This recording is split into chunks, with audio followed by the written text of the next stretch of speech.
Two traders sell a put on the exact same stock on the exact same day. One collects $80, the other collects $240, 3 times more. A month later, the $80 trader made money, and the $240 trader is down $4,000. Same stock, same day, same strategy, completely different outcome. The difference came down to 2 decisions that take less than a minute to make.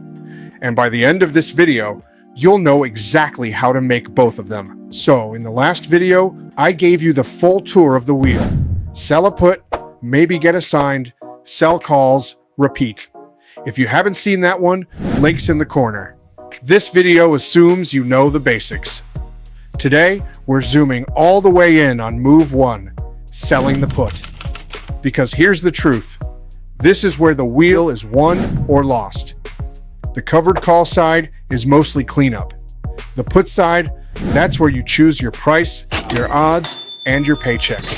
All 3 in 2 clicks. No pressure. Let's start with the click everyone gets backwards, the strike. Decision 1, the strike and delta. When you open an options chain, you'll see this column called delta. Most beginners ignore it. That's a mistake, because delta is doing double duty. Technically, delta measures how much the options price moves when the stock moves $1. But here's the unofficial superpower. Delta is also a rough estimate of the probability your put finishes in the money. In other words, the odds you get assigned. Lean in, read that again, because it changes everything. A put with a 0.30 delta? Roughly a 30% chance you're buying those shares. A 0.16 delta? Roughly 16%. The options chain is literally publishing the odds in plain sight, and most people scroll right past it like it's terms and conditions. So selling a put isn't guessing, it's choosing your odds off a menu. Lower delta, like 0.15 to 0.20, means smaller premium, but you'll rarely be assigned. That's the income mode wheel. Higher delta, 0.30 to 0.40, means fatter premium and a real chance of owning shares. That's, I actually want this stock mode. And that's the question that picks your strike. Do you want assignment, or are you tolerating it? If you'd love to own the stock cheaper, sell closer to the money and let the wheel turn. If you mostly want income, stay further out. There's no universal right answer, but there is a wrong one. Picking a strike just because the premium looked tasty. That's how our $240 trader from the intro got wrecked. More on him in a minute. First, decision 2. Because even the perfect strike loses money if you pair it with the wrong expiration. And the sweet spot here is weirdly specific. There's an actual reason the pros keep landing on the same number of days. Options lose value as time passes. That decay is called theta. And when you're the seller, theta is your salary. Every day that passes, the promise you sold gets cheaper to buy back. You're literally being paid by the calendar. But here's the thing, theta isn't a straight line. It's lazy at first, then accelerates hard as expiration approaches. An option with 120 days left barely decays day to day. The same option in its final month, melting like ice cream in a parked car. So why not just sell 7-day puts every week and ride the steepest decay? Some people do, but short-dated puts give you tiny premiums, no room to react when the stock dips, and a front-row seat to every random market tantrum. You become a full-time babysitter for a part-time paycheck. That's why the commonly cited sweet spot is roughly 30 to 45 days out.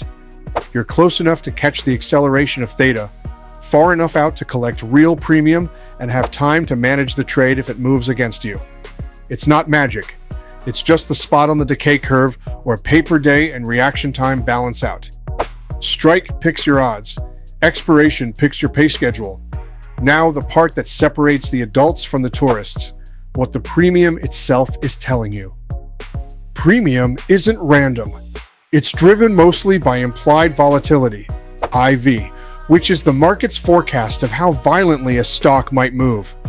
High IV, fat premiums. Low IV, skinny premiums, which sounds like sell high IV, and there's truth there. Selling puts when IV is elevated and likely to settle down is how a lot of pros time their entries. But IV is also a warning label. Remember our intro trader, the one who collected $240 and lost $4 grand. This is exactly where he went wrong, and the trap he fell into has a date on it. Literally, a date printed on a calendar that he ignored. Earnings. His juicy $240 premium wasn't generosity. It was the market pricing in an earnings report landing before his expiration. The stock missed, gapped down 15% overnight, and there's no managing a gap. You go to bed fine and wake up assigned, way underwater. The premium was big because the risk was big. It always is. So here's the pre-trade checklist that takes 90 seconds. 1. Is there an earnings date before my expiration? If yes, know that you're not wheeling anymore. You're betting on a coin flip with extra steps. Plenty of wheel traders simply skip earnings cycles entirely. 2. Why is this premium elevated? News, lawsuit, sector panic? If you can't find the reason, the market knows something you don't. 3. The question from last video. Would I happily own 100 shares for a year? Still undefeated. And one more pro habit. Judge every put by its annualized return, not its dollar amount. A $100 premium on $5,000 of secured cash for 30 days is about 2% a month, roughly 24% annualized. Suddenly, you can compare any put against any other put on any stock instantly. Dollar amounts lie. Annualized returns don't. But what about when you do everything right and the stock still drops toward your strike? 3 options, rapid fire. 1. Take assignment. You picked a stock you wanted at a price you liked. Let the wheel turn. This is the default, not a defeat. 2. Roll. Buy back your put, sell a new one. Lower strike, later date, ideally for a net credit. You're getting paid to give the trade more room and more time. Pros roll constantly. 3. Close for a loss. Rare, but if the company's story genuinely broke, not the price, the story, take the small loss and walk. Now, here's the uncomfortable part. Rolling sounds great until you've rolled a position twice, collected 4 premiums, and have absolutely no idea what your real break-even is anymore. And that's the silent killer of wheel traders. Because every roll changes your math. Your true cost basis is your strike, minus every premium you've collected along the way, across the original put, every roll, every adjustment. Lose track of that number, and you can't make a single intelligent decision. You don't know if assignment is fine, if rolling makes sense, or if you're already secretly profitable. That's exactly what the wheel tracker at TradeStockApps.com handles. Log each put, each roll, each assignment. It keeps your adjusted cost basis and annualized return per position updated automatically. So, when a stock dips toward your strike, you're checking real numbers, not vibes and a haunted spreadsheet. Let's land it. Selling a put is 3 choices wearing a trench coat. The strike, delta, sets your odds and answers, do I want these shares? The expiration, 30 to 45 days for most wheelers, sets how fast theta pays you. And the premium is a message. Read it, check for earnings, annualize it, and never chase it. Do that, and you're the $80 trader from the intro. Boring, consistent, profitable. Skip it, and you're the $240 trader explaining to your spouse why the safe strategy cost $4 grand. Next video, the other half of the machine, covered calls, including the one situation where selling a call on your own shares can actually lock in a loss, and how to spot it before you click. Most people learn that one the expensive way. Subscribe so you don't. See you in that one.